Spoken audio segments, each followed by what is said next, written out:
quand on veut durer dans un couple, il faut déjà savoir le trajet. Quel est le trajet d'un couple? C'est jusqu'à la mort. Le mariage, c'est jusqu'à la mort. Qu'on s'aimera dans le meilleur comme dans le pire, en temps de bonheur, en temps de malheur, en temps de maladie, en temps de bonne santé, en temps de soleil, en temps de pluie.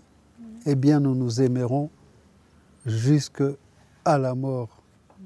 Ça, c'est la première chose, cette prise de conscience.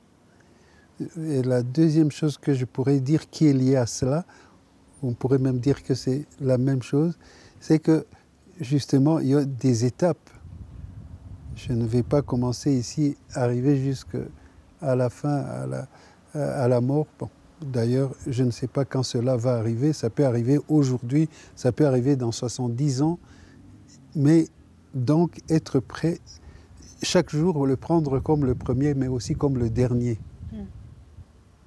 Mais vivre chaque jour comme le premier, mais aussi comme le dernier. Et puis voilà, décider chaque jour d'avancer, pas à pas. Pas à pas. Et puis je pense aussi un autre élément qui permet la longévité, c'est de voir l'autre comme un mystère à découvrir chaque jour. Parce que ça va faire 31 ans qu'on est ensemble, mais j'ai l'impression que chaque jour, je découvre quelque chose de nouveau chez François-Xavier. Et cela me donne envie de le découvrir davantage. Je prie le bon Dieu pour qu'il nous donne beaucoup d'années à vivre ensemble pour que je continue à découvrir ce mystère en lui et que j'apprenne à l'aimer davantage, à l'aimer chaque jour un peu plus. Et voilà, c'est beau. Je ne me lasse pas de le découvrir, d'apprendre à l'aimer. Je trouve également, parce que si on prend la comparaison avec un véhicule qui a un réservoir, donc, et qui doit faire le plein chaque fois pour un long voyage, et même arriver à une station rechargée si le voyage est encore long. Et il y a le réservoir affectif de mon conjoint que je suis appelé à remplir.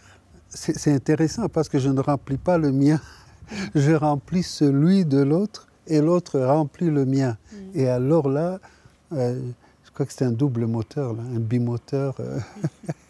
Alors on va arriver loin ensemble et donc cela à travers les langages de l'amour. Ça, on a découvert avec le livre de Gary Chapman, les 5 langages de l'amour. Nous avons appris à nous connaître et apprendre ces langages de l'amour. Parce que quand on vient, donc les 5 langages de l'amour, c'est... Les cadeaux. Les cadeaux, donc, oui. Les cadeaux. Les paroles valorisantes. Paroles valorisantes, yes. Les moments de qualité. Les moments de qualité.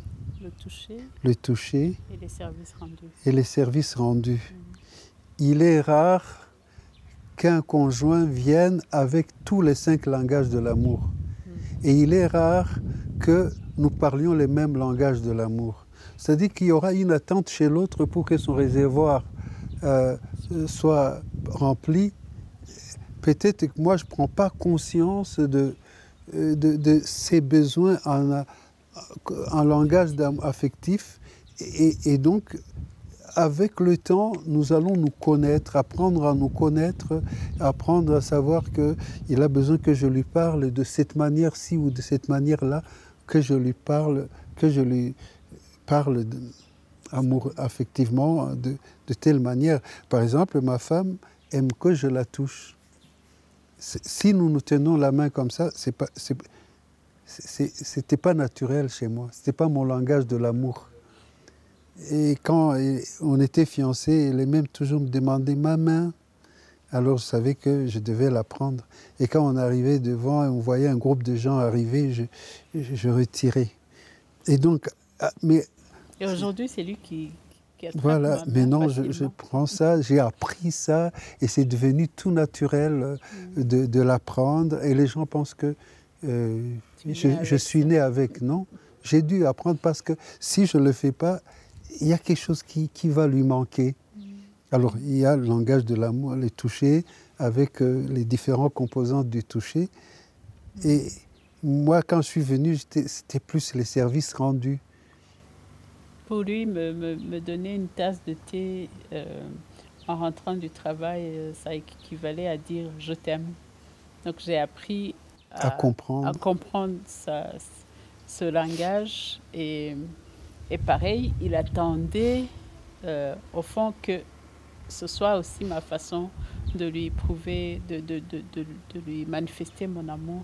Donc si je lui donne des babouches quand il rentre à la maison et que je lui serve un bon thé chaud, ça veut dire qu'il comprend cela comme une manifestation de l'amour de ma part. Alors, les paroles valorisantes, en général, pour attirer l'un à l'autre, quand on se rend compte, quand on est fiancé, on a des poèmes plein la bouche, des paroles, tu es belle, tu es fantastique, tu me plais, tu es bien habillée, oh là là, vraiment tu ressembles à un soleil ou à la lune. Et ça s'estompe au fur et à mesure. Voilà. Et donc, veiller à cela. Cultiver Cela. Alors, ça passe par de petits mots. Pardon, merci, s'il te plaît. Voilà. Je t'en prie. Si elle a coiffé, dit, ah, tu as une belle coiffure, tu as des beaux bijoux, etc. Donc, tu as bien parlé, tu as bien chanté. Donc, chaque fois, lui dire des choses qui la valorisent. Tu as bien géré cette situation qui paraissait compliquée. Donc, c'est des petites choses qui permettent de dépasser les difficultés de la vie d'un couple à différents niveaux, à différents âges du couple, parce que le couple aussi a plusieurs étapes avec les difficultés, les défis à relever. Aussi les connaître à la base, chaque étape, ses joies et ses peines, parce que ça peut vous jouer des tours, parce que tout le monde n'est pas préparé à gérer les étapes s'il ne les connaît pas d'avance. Et c'est aussi, ce qui joue aussi dans le couple, c'est les étapes de chacun, les étapes de croissance de chacun.